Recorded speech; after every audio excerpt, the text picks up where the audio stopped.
وهو الذي مد الأرض وجعل فيها رواسي وأنهارا ومن كل الثمرات جعل فيها زوجين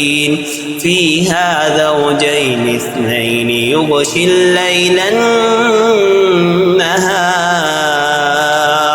إن في ذلك لآيات لقوم يتفكرون وفي الأرض قطع متجاورات وجنات من أعناب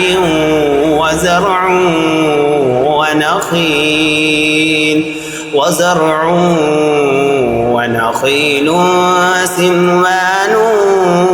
وغير سنوان يسقى بماء واحد ونفضل بعضها على بعض في الأكل إن في ذلك لآيات لقوم يعقلون